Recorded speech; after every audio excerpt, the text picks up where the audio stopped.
Hello दोस्तों, आज के जो वीडियो में हम डिस्कस करने वाले हैं CFA कोर्स के बारे में डिस्कस करेंगे इस वीडियो में। इस वीडियो में हम क्या क्या डिस्कस करने वाले हैं फ्रेंड, एलिजिबिलिटी क्या होती है कोर्स की, ड्यूरेशन कितनी होती है, फ़ीस कितनी लगेगी इस कोर्स करने के लिए, एग्ज़ाम की पैटर्न कैसी होगी पैटर्न, सब्जेक्ट कौन कौन से पढ़ने पड़ेंगे हमको CFA करने के लिए, उसके बाद जॉब्स आफ्टर CFA। आप CFA के बाद आपकी जॉब्स कहाँ पे लगेगी, प्लेसमेंट तो भी हम बात करेंगे। उसके बाद हम बात करेंगे सैलरी पैकेजेस कितना आपको मिलेगा CFA के बाद फ्रेंड, ठीक है। तो फ्रेंड सारी चीज़ हम डिटेल में डिस्कस करेंगे इस वीडियो में, तो वीडियो ध्यान से देखिए एंड तक, एक एक हम बात डिस्कस करेंगे फ्रेंड, ठीक है। अब देखिए, आप मेरे चैनल पर नए हो तो चैनल को फ्रेंड सब्सक्राइब कर लीजिए और बेल आइकन बटन को प्रेस करना ना भूलिए फ्रेंड, जिससे कि जो भी मेरे वीडियो रहेंगे लेटेस्ट आपको तुरंत मिलेंगे फ्रेंड, ठीक है। फ्रेंड CFA के लिए पहले मीनिंग समझ लेते हैं कि चार्टेड फाइनेंशियल एनालिस्ट मतलब होता है क्या है। CFA का फुल फॉर्म होता है चार्टेड फाइनेंशियल एनालिस्ट, ठीक है।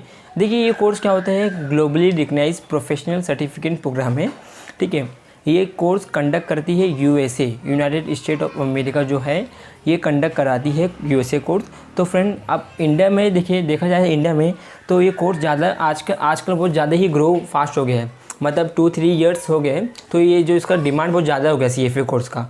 तो ये जो कोर्स है, इसका इंस्टीट्यूट जो मेन बॉडी है ये USA ही इसको कोर्स को कंडक्ट कराती है फ्रेंड, ठीक है। तो ये कोर्स के लिए क्या है, पहले देख लीजिए थे कि ये कोर्स में आपको क्या सीखने मिलेगा फ्रेंड। सबसे पहले तो ये मैं बताया कि आपको globalize recognize professional certificate program है, ठीक है। ये क्या करती है, प्रोवाइड करती है स्टूडेंट को प्रोफेशनल करियर बनाने के लिए, किसमें, इन्वेस्टमेंट बैंकिंग हो गया, equity research, capital marketing, portfolio management, ऐसे टाइप के आपको करियर में आपको हेल्प करती है कोर्स, ठीक है। अब बात करते हैं कि फ्रेंड ये जो कोर्स होता है अराउंड 165 कंट्रीज़ में ये रन कर रहा है, मतलब अभी भी ये जो कोर्स बता रहा हूँ फ्रेंड, ऐसा नहीं कि इंडिया में ही है, बताया 165 कंट्रीज़ में ये कोर्स चल रहा है।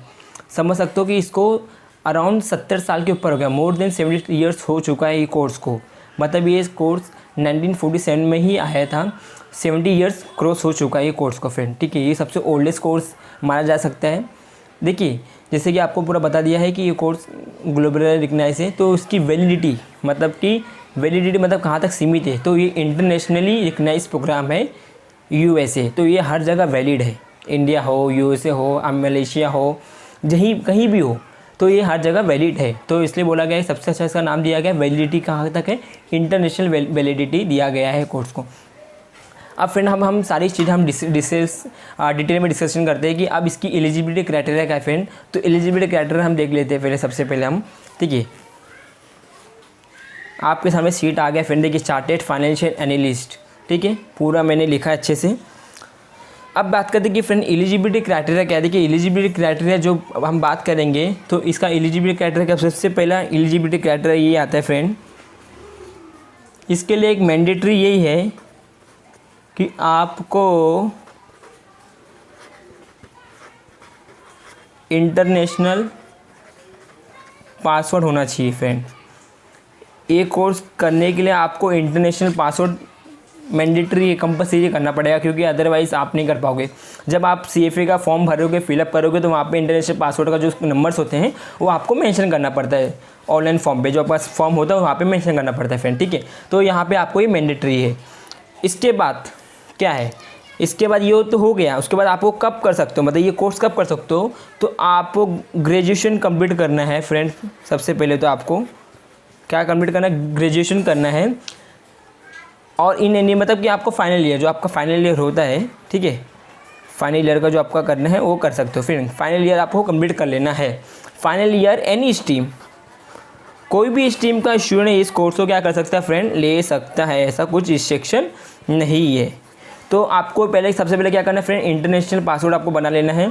उसके बाद ग्रेजुएशन करना है, कोई भी स्ट्रीम का, कोई भी, मतलब आप साइंस के हो, कॉमर्स के हो, आर्ट्स के हो, तो कोई भी स्ट्रीम का आपका ग्रेजुएशन कम चलेगा यहाँ पे। उसके बाद या फिर आपके पास नहीं है तो आपके को कम से कम 4 ईयर का, मतलब आपको 4 ईयर का वर्क एक्सपीरियंस होना कंपलसरी है, तभी कर पाओगे, अदरवाइज़ आप नहीं कर पाओगे। तो इसके लिए आपको 4 ईयर का वर्क एक्सपीरियंस चाहिए कोई भी कंपनी का। तो ये सब देखिए मैंडेटरी कोई चीज़ें। एलिजिबिलिटी, सबसे पहले एलिजिबिलिटी देख लीजिए फ्रेंड, इंटरनेशनल पासवर्ड होना चाहिए आपके पास, ग्रेजुएशन होना है आपको, मतलब फाइनल ईयर जो आपका होता है, एनी स्ट्रीम, और 4 ईयर का वर्क एक्सपीरियंस होना चाहिए आपको, ठीक है। ये आपका एलिजिबिलिटी क्राइटेरिया है। अब देखिए कोर्स की ड्यूरेशन कितनी होगी फ्रेंड, देखिए कोर्स की ड्यूरेशन यहाँ पे 1.5 साल से मतलब 1.5 से या 2 साल लग जाता है फ्रेंड। तो मैं लगभग यहाँ पे 1.5 ईयर्स लिख देता हूँ। आप 1.5 साल में अपना कोर्स कर सकते हो। अभी आपके ऊपर डिपेंड करता है कि फ्रेंड आप कितना अच्छे से, कभी कभी आप इनकेस फेल हो गए, आपको डीमोटिवेट नहीं करो फ्रेंड, लग गया तो आपको 2 साल एक्सटेंड हो सकता है फ्रेंड, ठीक है। यहाँ पे इसकी जो ड्यूरेशन है 1.5 साल होती है फ्रेंड, ठीक है। अब देखिए कोर्स की फ़ीस कितनी होगी फ्रेंड, देखिए कोर्स की फ़ीस यहाँ पे मैंने बोला है कि जो CFA कोर्स होता है USA कंडक्ट करवाती है फ्रेंड। तो इंडियन रुपीज़ में आप देखोगे तो यहाँ पे 1.5 से 2 लाख रुपये कन्वर्ट हो जाता है। मतलब कि आपका ये कोर्स करने के लिए 1.5 लाख टू 2 लाख रुपीज़ यहाँ पे आपका खर्च हो जाता है फ्रेंड। लगभग आपका रिजनेबल प्राइस है, आप अपना खासा USA डॉलर या इंडियन रुपीज़ में आपका रिजनेबल प्राइस ही जा रहा है फ्रेंड। तो आप अपना अच्छा खासा कोर्स कर सकते हो फ्रेंड, कि 1.5 लाख या 2 लाख आपका खर्चा हो रहा है कोर्स करने का, तो आप अपना 1.5 साल में आराम से अच्छा खासा करियर बना सकते हो फ्रेंड। तो यहाँ पे जो डॉलर की बात करेंगे तो आपको जो भी अराउंड होगा, अभी का जो करेंसी चेंज हुआ रहेगा तो उसके हिसाब से भी डिपेंड करता है फ्रेंड, ठीक है। यहाँ पे ये ध्यान दीजिए कोर्स की फीस इतना होगा, कोर्स ड्यूरेशन हो गया और एलिजिबिलिटी क्राइटेरिया हो गया फ्रेंड, ठीक है। अब बात आती है कि फ्रेंड एग्ज़ाम के पैटर्न क्या हो गए करने के लिए, तो एग्ज़ाम के पैटर्न यहाँ पे बहुत ज़्यादा इंपॉर्टेंट रखते हैं। तो यहाँ पे जो एग्ज़ाम होते हैं फ्रेंड, यहाँ पे 3 टाइप के एग्ज़ाम होते हैं, मतलब लेवल 3 लेवल के एग्ज़ाम यहाँ पे होंगे फ्रेंड, ठीक है। 3 लेवल के एग्ज़ाम कैसे होंगे, सबसे पहला जो लेवल आपका आता है यहाँ पे मैं फर्स्ट लेवल लिख देता हूँ। फर्स्ट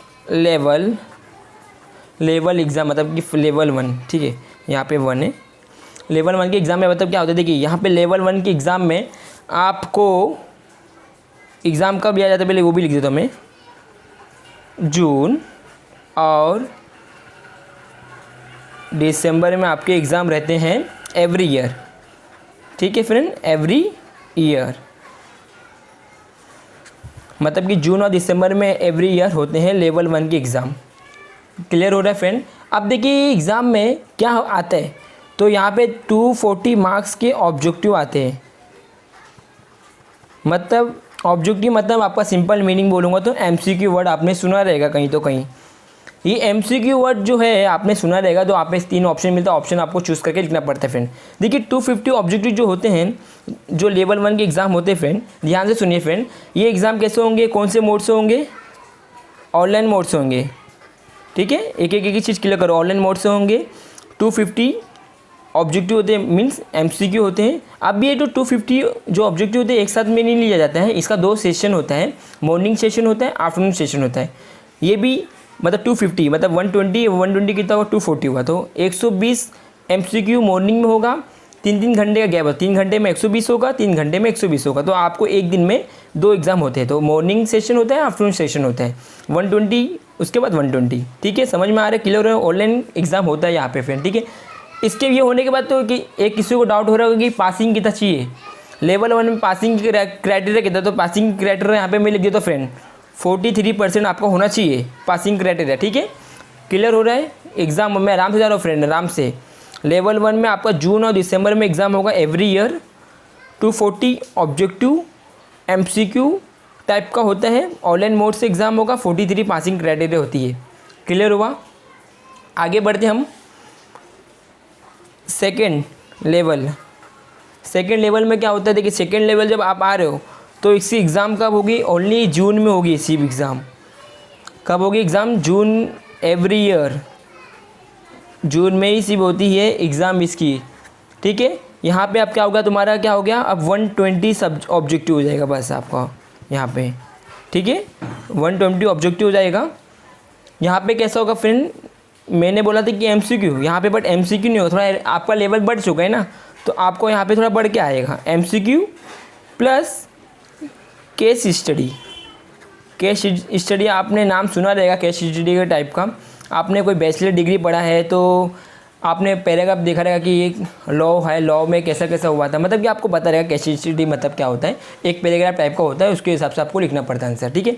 तो इसमें MCQ प्लस केस स्टडी आएगा 120 मार्क्स से, ठीक है। तो ये आपका हो जाएगा। तो इसकी जो पासिंग क्राइटेरिया कितना है फ्रेंड, 45% आपका पासिंग क्राइटेरिया है यहाँ पर, ठीक है।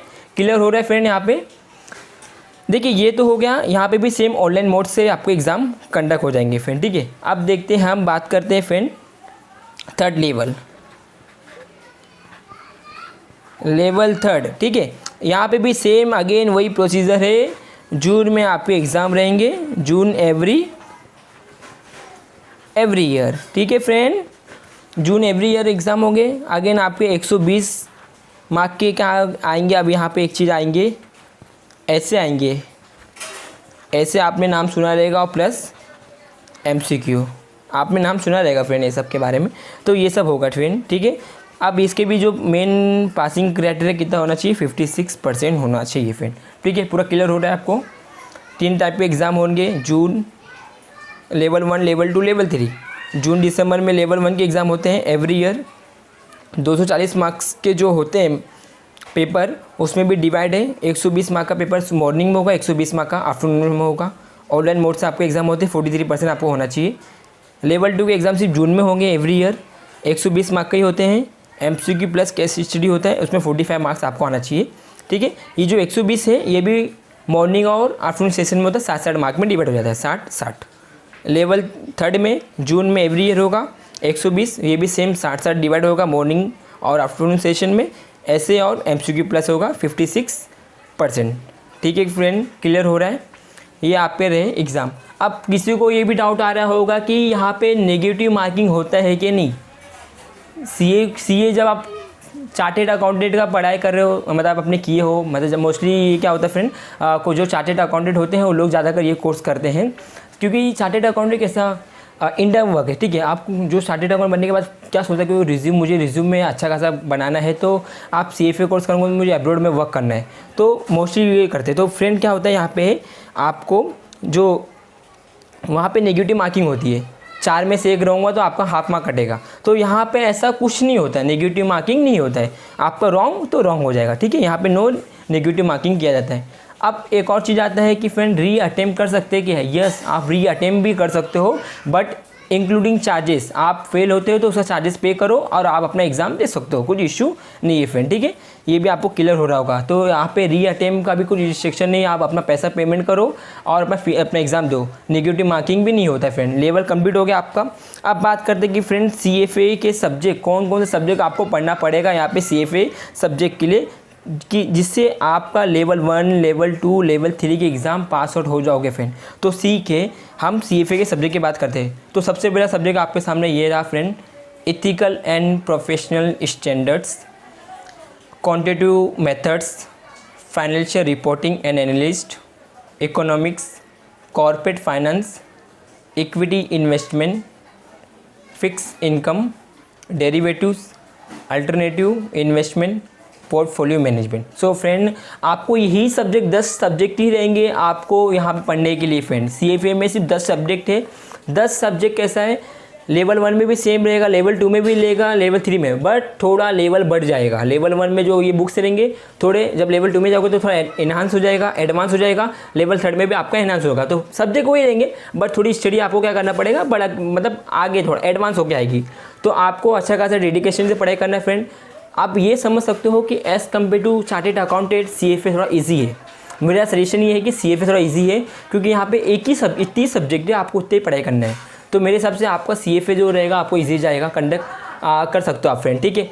अभी ये हो गया CFA सब्जेक्ट की बात हो गई। अब हम बात करें तो आप देख सकते हो फ्रेंड, सब्जेक्ट पूरा देख लीजिए। अब बात करते हैं कि फ्रेंड जॉब्स आफ्टर CFA, मतलब कि जॉब की प्रोफाइल कहते हैं, जिन्हें गिने चुने मैं आपको नाम बता देता हूँ। बेसिकली बहुत से जॉब्स आपको लग सकते हैं फ्रेंड, ऐसा कुछ नहीं है, नॉर्मल जो नाम बताने वाला हूँ। तो सबसे पहला फ्रेंड ये आता है कि आपके corporate financial analyst, investment banker आप वर्क कर सकते हो, ऑडिटर तो आपको पता ही है, वो तो इजीली कर सकते हो, अकाउंटेंट भी आपको पता है कर सकते हो, कंसल्टेंट भी आप बन सकते हो, फाइनेंशियल एडवाइज़र भी बन सकते हो, रिसर्चर एनालिस्ट बन सकते हो, रिस्क मैनेजर बन सकते हो, पोर्टफोलियो मैनेजर भी बन सकते हो फ्रेंड। इसके अलावा और भी जो जॉब्स आप कर सकते हो फ्रेंड, ऐसा कोई रिस्ट्रिक्शन नहीं है। ऐसा नहीं कि आप सिर्फ CFA करो तो CFA ही फील्ड में आपको जॉब मिलेगा, आप अपना खासा कुछ का ओन भी वर्क खोल सकते हो फ्रेंड, ठीक है, ऐसा कुछ इशू नहीं है। तो जॉब्स हो गया आफ्टर CFA। अब बात करते हैं फ्रेंड कि सैलरी कितनी पैकेजेस मिलेगी सैलरी। तो फ्रेंड की सैलरी की बात करेंगे CFA कंप्लीट होने के बाद, क्योंकि अभी देखो ये जो कोर्स है ग्लोबली रिकग्नाइज कोर्स है, तो इसका डिमांड बहुत ज़्यादा ही है। ऐसा नहीं कि इंडिया के स्तर पे ही है, तो इंडिया के लेवल पे नहीं है, तो ये बाहर पे है। तो बाहर के हिसाब से इसकी जो सैलरी के पैकेजेस है मिनिमम 15 लाख तक मिल सकती है, मैक्स टू मैक्स यहाँ पे 30 लाख से 40 लाख रुपए आपको मिल सकते हैं फ्रेंड। इतना सारा पैकेजेस यहाँ पे ऑफ़र करते हैं। आप अच्छे खासा अपना पढ़ाई करिए, अच्छे रैंक पे जाइए और अच्छे कंपनी में लग जाइए, तो आपका देखिए पगार कितना होगा, मतलब आपकी सैलरी देखिए कितना होगा। तो मेरे हिसाब से ये कोर्स सजेस्ट करता हूँ कि आपको करना चाहिए। CA करो ऐसा नहीं है फिर। हाँ, ये एक डाउट होगा कि लेवल 1 में मैं पास हो चुका कि एग्ज़ाम में जॉब कर सकता हूँ। जी हाँ, आप कर सकते हो, ऐसा कुछ इशू नहीं है। जी लेवल 2 ऐसा नहीं कि तीनों लेवल पढ़ के ही आपको एग्ज़ाम मिलेगा, जॉब मिलेगा, ऐसा कुछ नहीं। तो लेवल 1 आप कर लिए, लेवल 2 कर लिए, फिर भी आपको जॉब्स कहीं भी मिल सकते हैं, तो आप कर सकते हो, ऐसा कुछ इशू नहीं है फ्रेंड। ठीक है फ्रेंड, मोस्टली मैंने पूरा कवर कर चुका। कुछ भी आपको ऐसा कुछ डाउट्स है, कुछ प्रॉब्लम है, तो आप मुझे कमेंट्स कर सकते हो फ्रेंड। ठीक है, वीडियो कैसा लगा, आप तो सब्सक्राइब कर चुके हो अभी तक। वीडियो अच्छा लगा रहेगा तो फिर फ्री हो गया, आप मुझे मेरे चैनल को अगेन सब्सक्राइब कर लीजिए और लाइक भी कर दीजिए, क्योंकि मुझे ऐसे मोटिवेशन मिलते रहेंगे और आपके सामने वीडियो में लाते रहूँगा फ्रेंड। ठीक है, thanks for watching my video friend. Take care of yourself, stay safe, stay home.